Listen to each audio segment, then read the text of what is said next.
Hello friends and welcome back to my channel. If you're new here, my name is Kaylin. I am a second year PhD student in history and African American studies at Yale. And in addition to being a PhD student, I also run two different businesses as well as I'm a content creator here on YouTube, TikTok, and Instagram. And so I wanted to talk about my 9 streams of income today. This seemed to be a bit of a trend last year with some of the bigger YouTube creators. And as someone who has various streams of income, I wanted to show what it's actually like to be a graduate student who also has various side hustles in order to maintain my life and to maintain my savings and to also pay off debt, because I took on debt for both college as well as for my master's degree at the University of Oxford.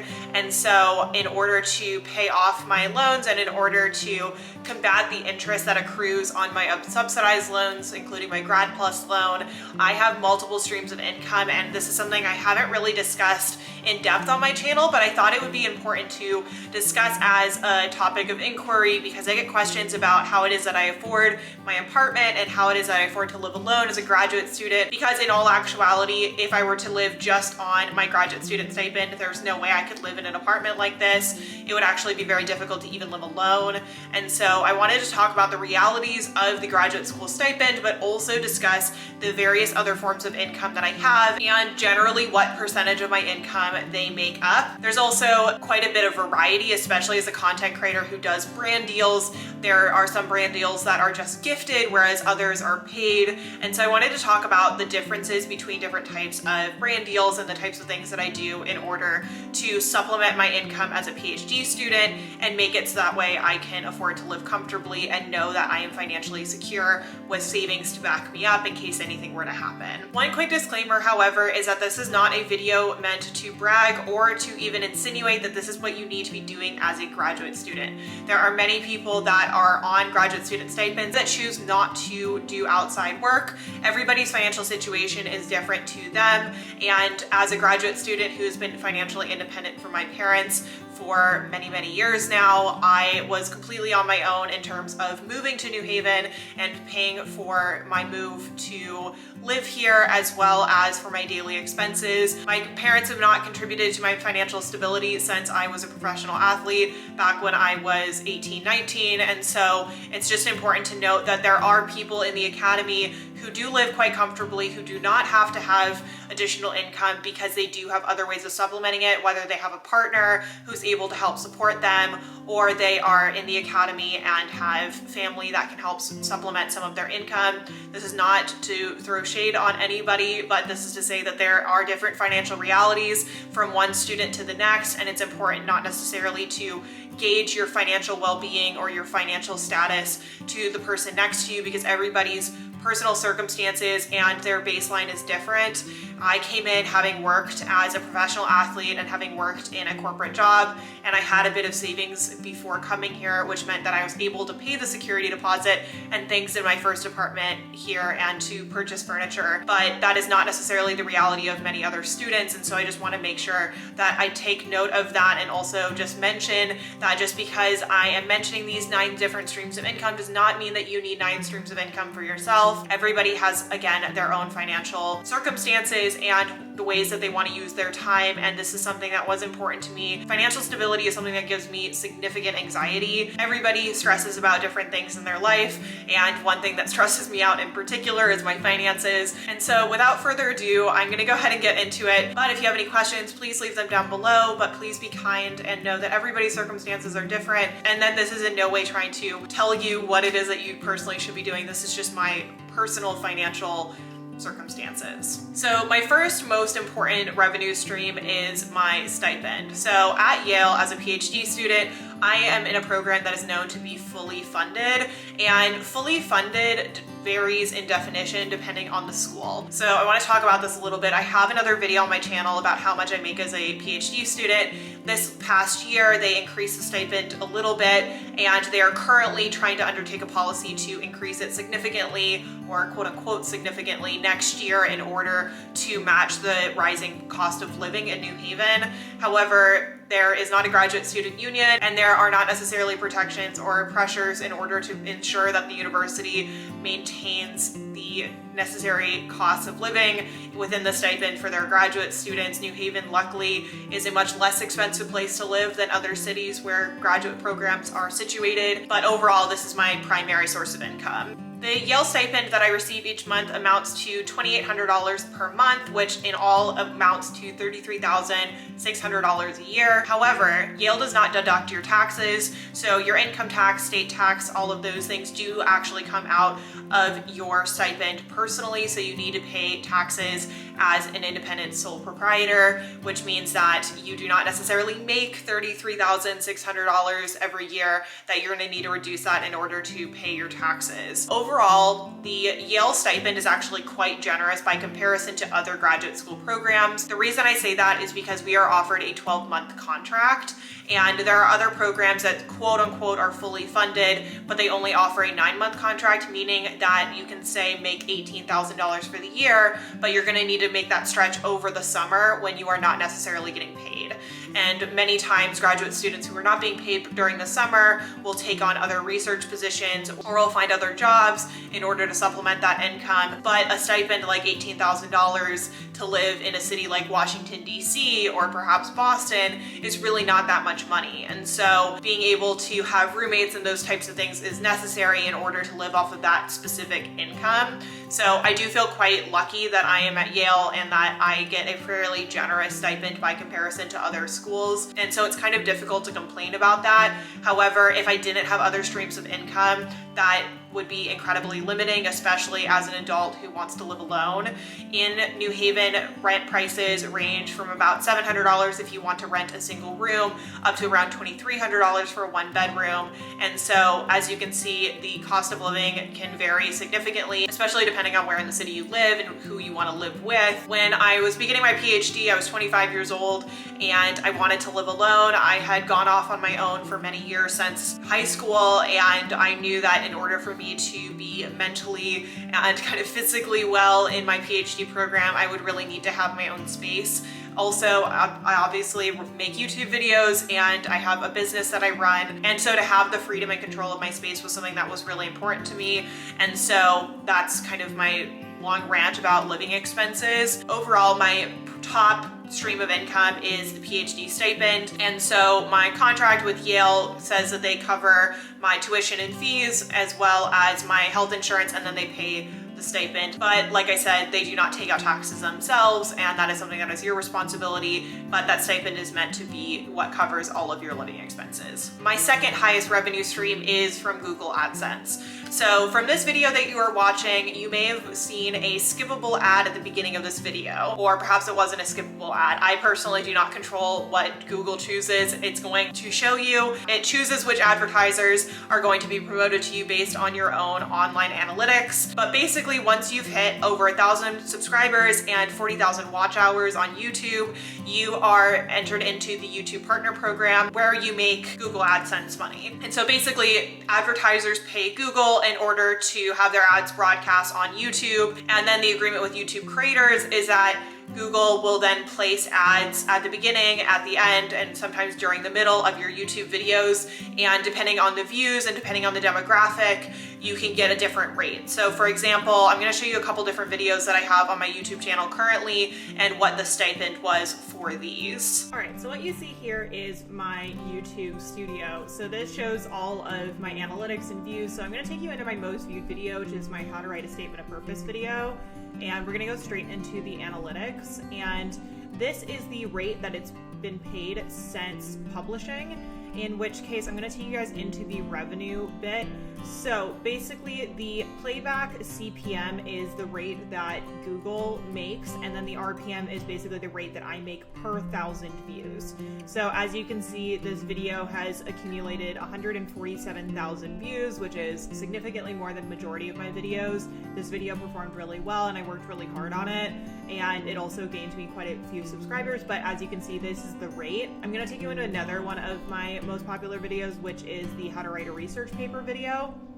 If we go into the analytics here, this rate was actually a lot higher, which is surprising because as you can see, the views are lower. So we're gonna go into the revenue bucket, and basically, as you can see, the CPM and the RPM are much higher than the previous video. This is honestly depending on the demographic that it thinks that it's reaching. So in this particular video, it was reaching a lot of subscribers in the United States and the Philippines, and it was a largely 18 to 24 demographic, and so the rate that the advertisers pay is based on the demographics that that video is going to reach, and how-to videos tend to perform better than other videos. So another example is if I were to go into one of my best performing YouTube vlogs. This one has around 11,000 views, and as you can see, the rate is obviously lower because it has less views, but the CPM and RPM are actually quite high, surprisingly, because of the demographics. As you can see, this is majority in the United States, and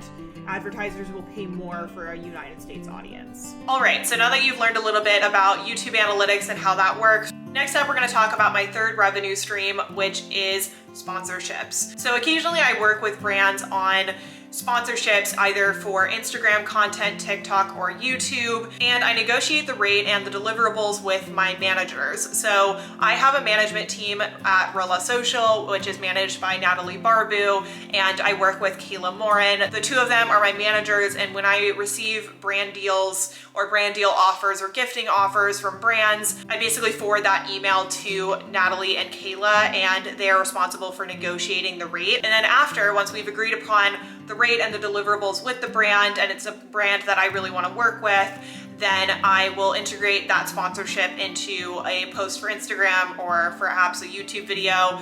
I will send that video off for approval, or that content off for approval. Once it's set up, it goes live, and then I send the analytics to the company, and then it is essentially approved for the rate that we have agreed upon. So they send the rate first to Rella, and then Rella takes their cut and then sends it on to me. So sponsorships vary anywhere from around $200 to over $1,000, depending on what the deliverables are, what the brand is, how it works with my content. Basically, the agreement that I have between myself and that brand is that I have this audience, which is you guys, and I say that there is a product that I think that would actually benefit you or that you would enjoy, and then I work with that brand to promote them, in which case they're basically paying not only for my usage of that particular product, but also for the promotion of that product. This is something that I knew nothing about when I first started YouTube. I did a lot of research on it when I first began brand deals and negotiating, and the rates is still something that I find very confusing, which is why I'm so grateful to have Natalie and Kayla on my team. But it is a rate that fluctuates significantly each month. Some months I do 1 brand deal, sometimes I do 5 brand deals. It really varies depending on the type of content that I'm creating and which partnerships might make sense, who reaches out to me versus who I reach out to. It just varies. I don't personally really rely on that income because it is so futile. I pretty much just put that money in my savings account and hold on to it. But that is money that I use as kind of security if anything were to happen. And so it is something that I greatly appreciate having. I had no idea how sponsorships worked when I first started YouTube, and it is still a world that I still don't quite understand, but I, again, am so grateful to Natalie and Kayla that they help me manage that. So the fourth revenue stream relates to affiliate marketing. So affiliate marketing is basically any link that you use that promotes a product that leads the consumer, so somebody clicking on the link, to perhaps purchase the product.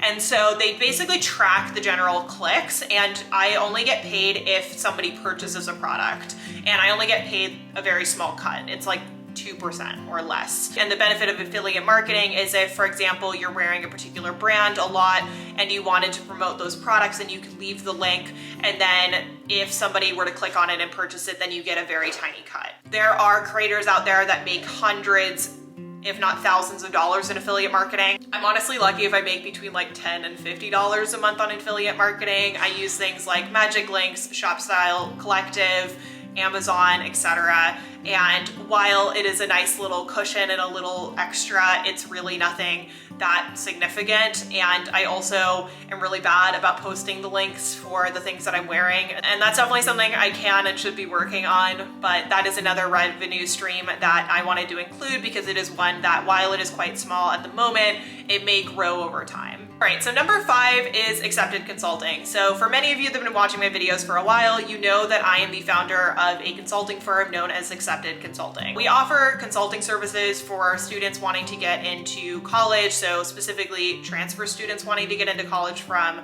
community college or junior colleges throughout the US, as well as graduate admission services. So I primarily focus on graduate admissions. As the founder, I still have the most significant number of clients. This past year, I worked with over 80 clients myself alone. And in total, we worked with over 190 clients in the year of 2021. The team at Accepted has grown significantly over the past year.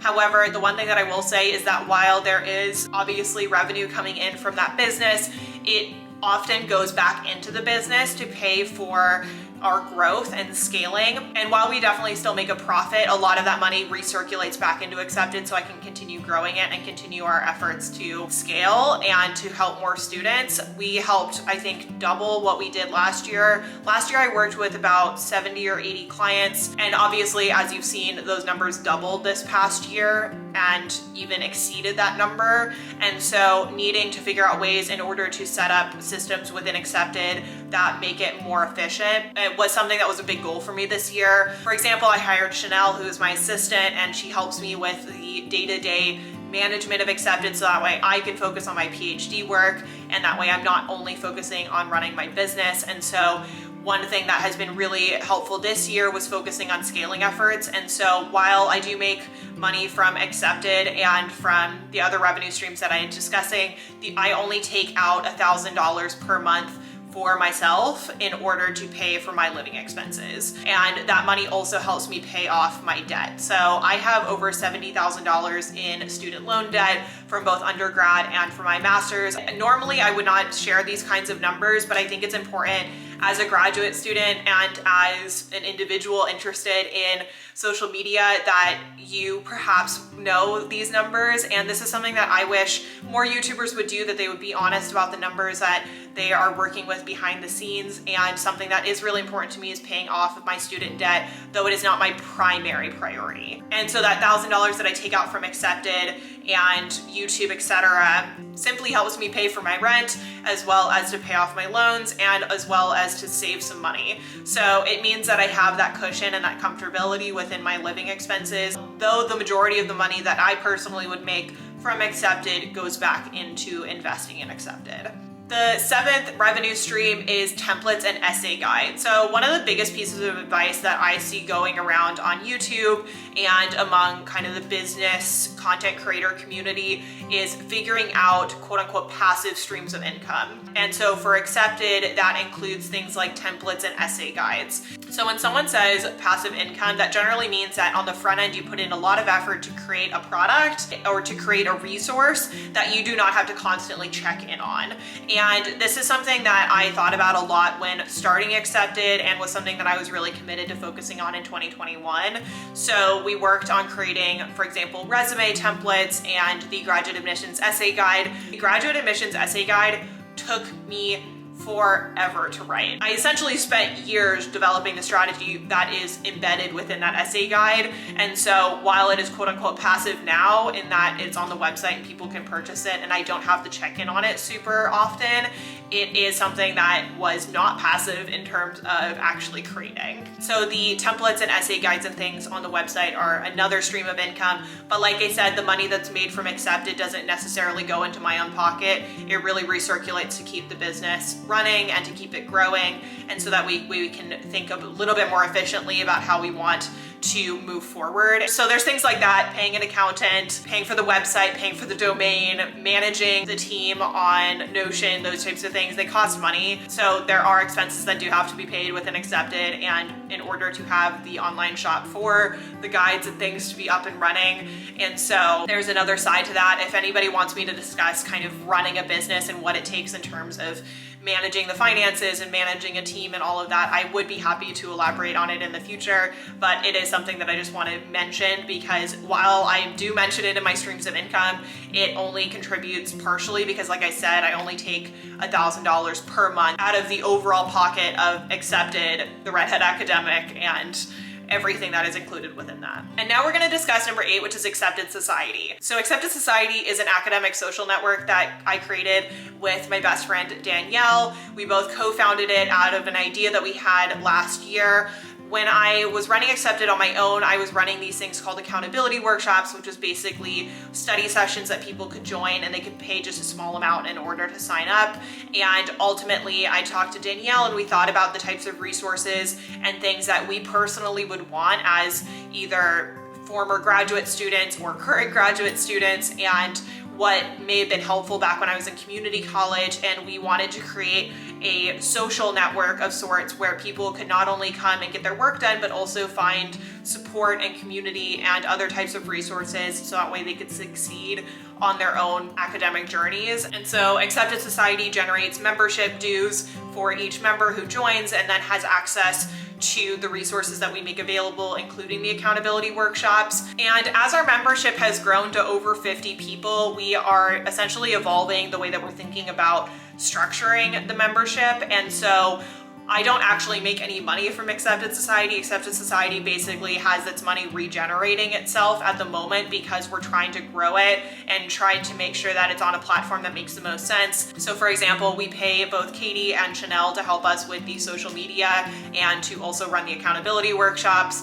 And Danielle and I are on the executive team, so to speak, and are in charge of managing the whole thing and trying to figure out other types of events and resources we want to make available, in which case Danielle and I are responsible for those. And so at the moment, I don't really make money from Accepted Society, though that is something that is a revenue stream, even though it's not necessarily making it into my pocket, if that makes sense. And now we are on to the next one, which is my RA position. So I have an RA position, which is a research position for 2 professors from LSE in London and from Harvard Business School. They're both economic historians working on a project related to the Royal African Company. And this is a project that I joined back in June, and I make $25 an hour for my coding services and for joining the team. And this is something that I really enjoy. I commit between anywhere from about 2 to 10 hours per week, depending on the amount of work, to coding the letters. And it has been a really fun project to be a part of. It's really helped me with my quantitative skills and kind of organizational skills as a PhD student. And it's something that I'm really excited to see kind of come to fruition once the paper's done. This was an opportunity that was brought to me by my advisor and was something that I am honestly really excited about being a part of. And I really hope that it continues for a significant amount of time because I actually really love working with the team. And I think the project's really cool. And it's teaching me various skills that I otherwise wouldn't have as a doctoral student. And finally, I do freelance work for The Modern Horse. This is a business that was started by my previous boss back when I was riding horses professionally. I just do 2 hours of web design work for her. It's pretty simple, but it means that I get paid $125 an hour in order to do that work. And if you have skills that you can manage to use and leverage and network, honestly, do it. Do freelance work where and when you can as a graduate student. It's really useful because you can do it on your own time. And it is something that is kind of a creative outlet for me. It is something that I don't feel like it takes a ton of time out of my day or out of my week or even out of my month. And it's only 2 hours, so it's quite easy. And it can vary depending on the month. There are some months that may be more than 2 hours, but overall, it's a pretty easy job. And so I do a little bit of freelance web design work on the side. All right, everyone, we've now come to the end of the video. It actually was a lot longer than I was expecting it to be because there was just a lot of things that I wanted to discuss kind of embedded within discussions around finances and various types of jobs, especially as a content creator and a business owner. And so it's absolutely insane having all of these different streams of income when you actually look at it on paper, but it really doesn't feel like that much to manage. I know that people may ask, how do you manage your time and how do you manage to do all this while you're a PhD student?